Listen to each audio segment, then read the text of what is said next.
Hi there. My name's Adam Vargas. I've been with Revenue Scotland for 7 years now, and been in the lease improvement team since it started way back in October 2020. So at that point, there was just two of us. The main aim of the lease improvement team is to improve the quality of lease return data and to also improve the rate at which 3-year reviews, assignations and terminations are submitted to ourselves. Basically, to do this, we went through thousands and thousands of returns and interrogated them all to decide what were the main sort of errors or the points of contention. So the reason that we decided to set up this presentation is because 97%, I believe it is, of original leases are submitted by agents. And for 3-year review returns, we're sitting at about 66 to 67%. So 2/3 of all review returns are still submitted by agents as well. That being said, with regards to review returns, around 50% still come in with errors on. So this is basically designed to hopefully go over a few things to help stamp those errors out. So this is going to be the only slide that I do, but I'm going to be here to support my colleague Luke, and I'll be available to answer some of the questions at the end. So I'm going to pass you on to my colleague Luke now. Good morning, everyone. Thank you for attending today. It's great to have you all here. As Adam mentioned, my name's Luke Phipps. I am also in the lease improvement team, and I'm going to be your main host today whilst we go over some of the slides, and I'll also be available for any questions at the end of the session. So we shall get underway. So just a quick introduction. The extract that you'll see on the screen is taken from the legislation and our guidance. And basically, as it states, a lease that is granted or treated as having been granted after the 1st of April 2015 is potentially chargeable to LBTT. The reason I say potentially is because whilst the vast majority of commercial leases are notifiable, there are some exceptions to this, which will be covered on a separate slide. Essentially, LBTT for leases is taxed in a similar way to a conventional sale or leasing agreement, and basically it should not be a deciding factor between purchasing a property and leasing it. So before we sort of get into the nitty-gritty stuff, I'm just going to cover off some key words and phrases that we'll be using throughout the presentation. Hopefully you are familiar with some of these terms already, but if you're not, do not worry, we shall guide you through it. So the first one we have is the effective date. This is probably the one that you're all most familiar with. It's one of the most important dates for LBTT. This is generally the date that a transaction completes. And for LBTT, this date never changes. We then have premiums. So these are any additional payments made to the landlord outside of rent. And if a premium is paid on an original lease return, it is then included on all subsequent lease returns that are submitted to us. The reason for this is because tax may have been paid on that premium, so it has to be included on all subsequent returns. A quick note, if tax was paid on a premium on an original return, it will not then be payable again at the next return. It's just a one-time thing, generally speaking. We then have our original return reference. Again, this is quite unique to Revenue Scotland, so it's pretty self-explanatory. Every review return you file with us will ask for this field at the start of the process, and as the name suggests, it relates back to the original lease return. So this is more for our system's benefit, so it allows us to go back and check the original lease return and make sure everything's matching up. So yeah, just the main thing about that, it's always the original. It's not an assignation, it's always the original. And if this field is wrong, it can cause quite a few problems for us, particularly when it comes to issuing reminder letters, and it can also lead to penalties being issued in error. We then have the NPV, the net present value. This is a calculation that is based on the annual rent across the lease term. This is the most important factor when determining how much tax is due on a lease, and we do have a calculator on our website, which is really useful because it will basically give you the tax at the end of the calculation. And then finally, we have the relevant date. I'm not going to cover this one too much at this point because we have another slide dedicated to this particular field, so we'll cover that later on. So the next slide is the types of lease transactions for LBTT. So these are the occasions when a lease needs to come to the attention of Revenue Scotland. The first point for any lease will be when it is granted. After the grant of the lease, it then needs to be reviewed to us every 3 years. We also need to be notified if the lease is terminated or assigned with the relevant return. Finally, a small caveat. If a SDLT lease has been varied to make it notifiable, this is seen as the grant of a lease. We're not going to be covering transitional leases in too much detail today, as we have a separate forum for this. So, what is your role? Why are you here today? Your role as agents is very important when it comes to leases. If you submit an original return, even if there's no plan for you to complete any of the reviews for the lease, you can still play a vital role by advising your clients of their obligations. Not all leaseholders are aware that when they take on a lease, they have an obligation to submit reviews to us. They also don't seem to be aware that these reviews can potentially lead to them getting a repayment of tax, and that should be a real incentive for them to submit a return. Revenue Scotland does issue 3-year lease reminder letters to taxpayers to remind them of their obligations to submit a 3-year review. You could inform your client of this when they take the lease on. However, please note that whilst we aim to do this for all lease returns, it is not an obligation of ours. Therefore, if a tenant claims, I never received a reminder, so I didn't submit a return, that will not be considered a viable excuse if they are later issued with a penalty. So it's really good if you can mention to them at the start of a lease that they need to always do a 3-year review every 3 years.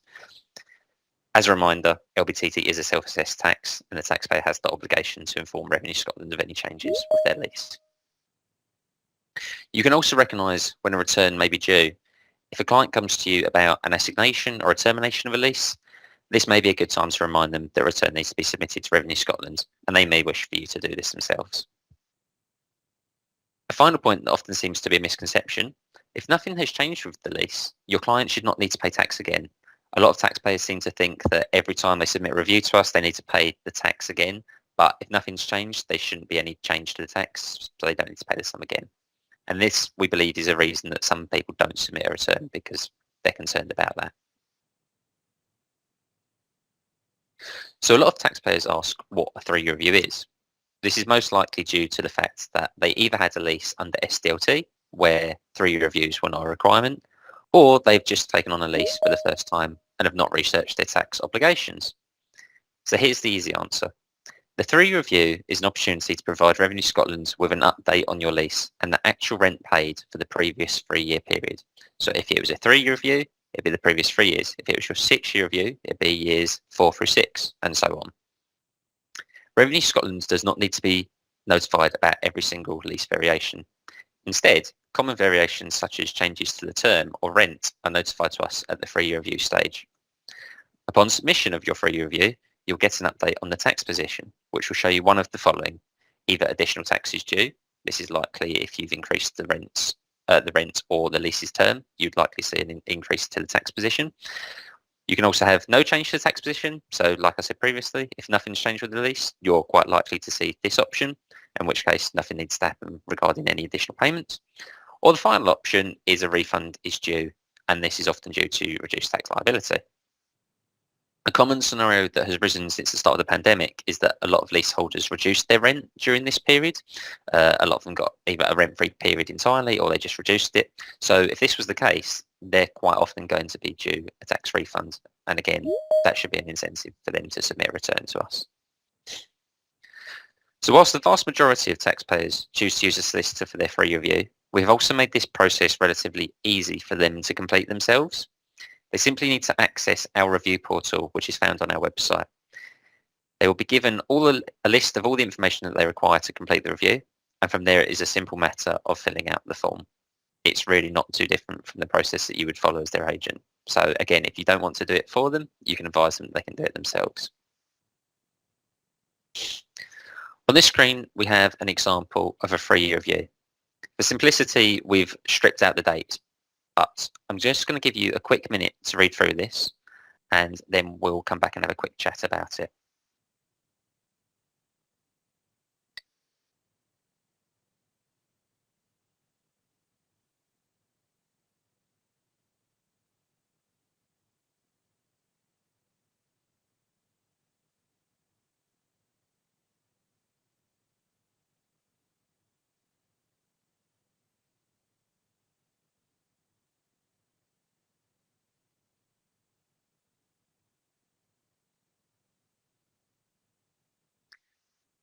Hopefully you've all had an opportunity to read through that, and for the most part that's making sense to you. So as you can see from the example, although the rent changed in 2020, the tenant did not need to report this to Revenue Scotland until 2021, which was their next free review. So as we previously stated, common changes do not need to be reported to us. It's much easier to just do it at the 3-year review. We're now going to move on to some common errors. We've highlighted 3 distinct common errors with returns. These are non-notifiables, returns with an incorrect relevant date, and returns with an incorrect tax already paid field. These 3 common errors will be covered in more detail on the coming slides. But before we do that, we're going to quickly cover some of the less common errors. The first one of this is the lease end date. So a common error that we find with this field is that it can be entered slightly wrong, which has an effect of adding an extra year to the lease term, which then adds an additional year's rent, which of course leads to inflated tax position. For example, a lease running from the 10th of April 2023 until the 10th of April 2033 will be treated by our system as an 11-year lease. The correct date for a 10-year lease would be the 9th of April 2033. We then have the effective date. So as I mentioned at the start of the presentation, this field should always be the same as the one provided on the original release return. This is because the effective date determines the tax rates and bands. So quite a common one that we find is assignations will be submitted with the effective date as the date of the assignation.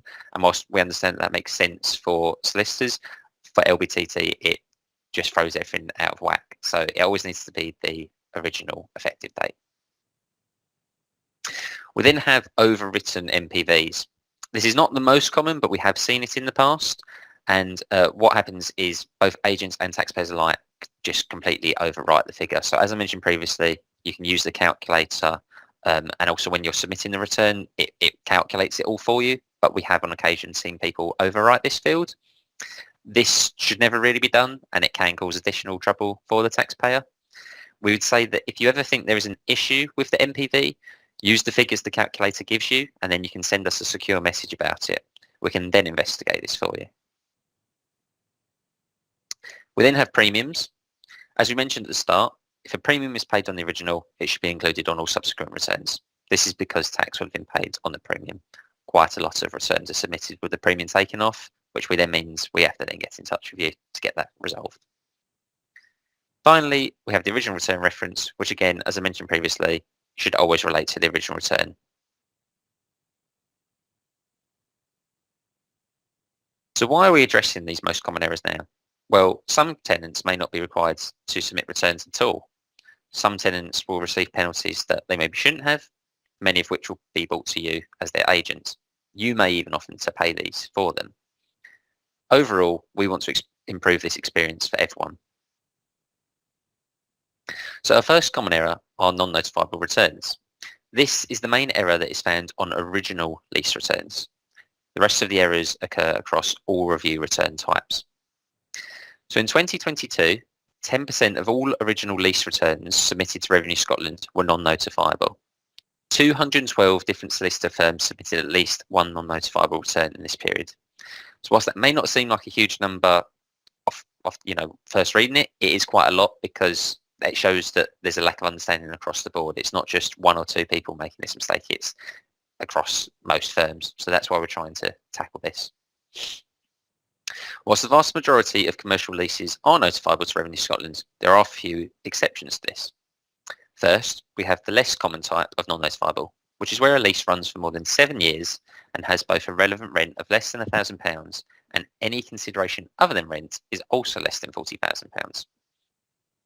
The second condition is the one where the majority of the errors come from. If the lease term is less than 7 years and the chargeable consideration is below the nil rate tax band, which is currently £150,000, then it is considered non-notifiable. The extracts on the page are taken directly from Section 30 of the LBTT Act. On the next slide, we're going to cover some examples of both notifiable and non-notifiable leases. So you will see we've put together a few examples of notifiable and non-notifiable transactions. To keep things simple, we're assuming that the rent for all these examples is consistent for the whole term of the lease. In our first example, I have a 6-year lease for a rent of £30,000 per year. This is a 6-year lease, and using our calculator, I determined that the MPV is just over £159,000. Naturally, my MPV is over the nil band rate, so I will have some tax to pay, which of course makes the lease notifiable. And if I take that same lease but reduce my rent to £20,000, my lease still runs for 6 years, but the MPV is now £106,000. As this is below the nil band rate, the lease is not notifiable. Sticking with that same example, say we increase that term to 7 years. My return would now be notifiable as the lease is over 7 years and has a relevant rent higher than £1,000 per year. We receive a lot of leases that run for 4, 5 or 6 years that are below the nil band rate. Whilst there may be the odds one that is notifiable for another reason, such as having a premium, the vast majority of these do not require a return. There are also a lot of 6-year leases that are submitted to us as a 7-year lease due to the date error that I covered earlier. Please make sure to check your dates against the annual rent fields. If your lease is 6 years but you see 7 annual rent fields, then it may be an issue with the dates you've entered and a return may not be required. We now move on to our second set of examples, which covers the error we see with longer transactions. In these examples, we have a 10-year lease. Starting with the first one, I have a 10-year lease and my rent is £500 per year. As the lease is over 7 years, my relevant rent is below £1,000 per year, and I do not have any other consideration higher than £40,000. My lease is non-notifiable. For the next example, we'll take those same figures, but we will also throw in a premium for £50,000. Now, my lease is over 7 years, and I do have a consideration higher than £40,000. Therefore, this return is notifiable. Finally, we take the same lease, but we increase the rent to £1,000. I also have a premium for £30,000. This lease is going to be notifiable because my relevant rent is £1,000 or more. It does not matter that my premium is less than £40,000 as one of the criteria has been met. As a quick reminder, both criteria need to be met to make the lease non-notifiable for the longer transactions examples.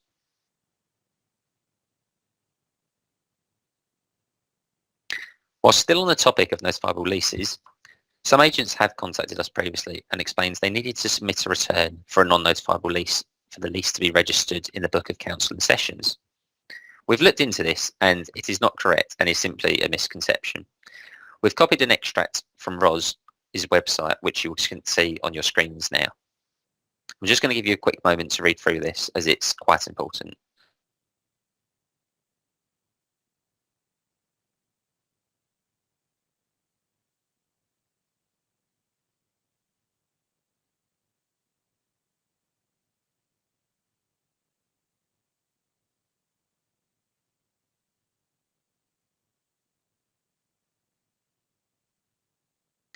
Okay, so now that you've all had an opportunity to read through that particular piece of extract, this would be our comments on it. So when you submit a form to Roz for a non-notifiable lease, you should not by default tick yes to the question, is the transaction to which this application relates a notifiable transaction in terms of Section 30 of the LBTT Act 2013? They will still accept the form if you tick no. The problem is that most people tick yes, at which point Roz will ask for proof of a return being submitted to Revenue Scotland. This could cause a lot of back and forth and it may involve in you paying several fees to Roz.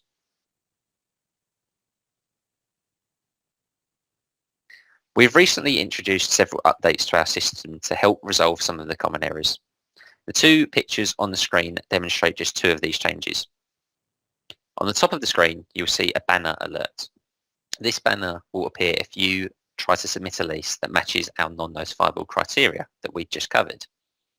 We have two banners, one for short transactions and the other for long transactions. The banner will provide you with a link to our guidance and will also allow you to go back and review your figures, or you can save a draft and come back to this later. You will still have the option to submit the return, and there will be occasions where this is valid. If you decide to proceed, you'll be presented with the bottom text box. If you decide to submit, you should provide a reason in the open text box for why you are submitting the return. We would say if you are ever in doubt, we would rather you submit a return and provide us with a reason so that we can contact you to discuss this further. As we mentioned previously, there may be valid reasons for this.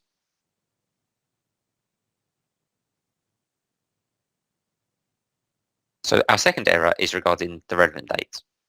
Previously, we'd receive returns with all sorts of random relevant dates. This is because the term is not commonly used for leases and is unique to Revenue Scotland. We would often receive 3-year reviews, assignations and terminations with dates that were so wrong that the returns would be mistakenly issued with a late submission penalty. These would often then be paid, and it just obviously causes problems for everyone. So we've recently implemented an update to our system, which means you can no longer get the relevant date of a 3-year review wrong. Some of you may have seen this. So if you now submit a 3-year review, it will come up saying that you need to make sure the relevant date is a triennial anniversary of the effective date. The system will also flag up any termination returns where you attempt to provide a relevant date that doesn't match the lease ends date, as this should always be the case.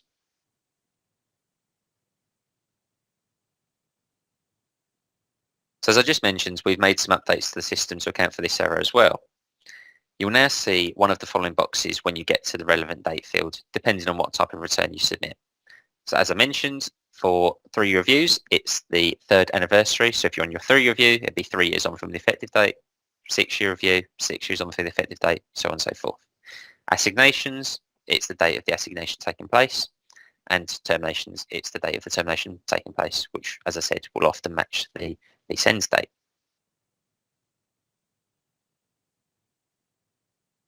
Our final error is with the tax already paid field.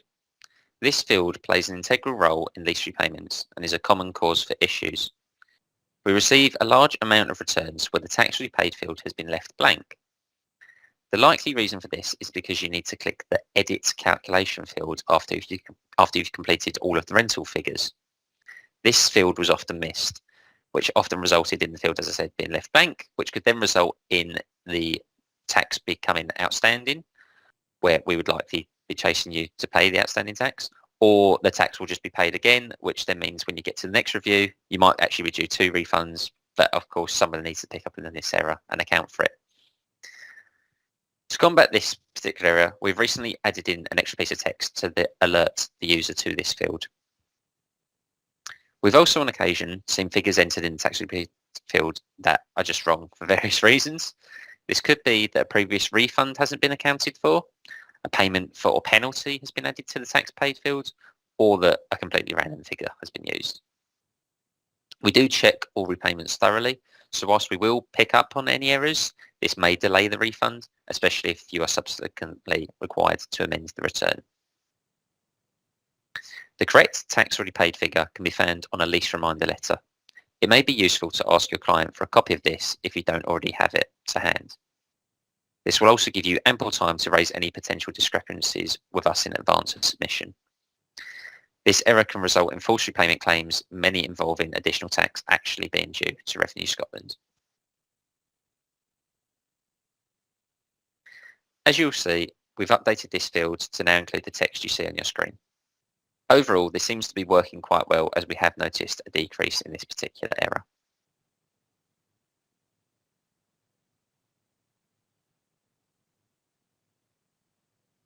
In July, we will be updating our system again. After this update, you will no longer be able to change fields that should not and cannot change. This includes premiums, the tax already paid, several of the dates, the tenant's name, and the rental figures for years that are now older than 3 years. Although you won't be able to change these fields, you can still contact us if you think an error has been made on a previous return.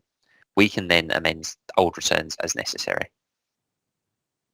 You will also need to provide contact details for your client.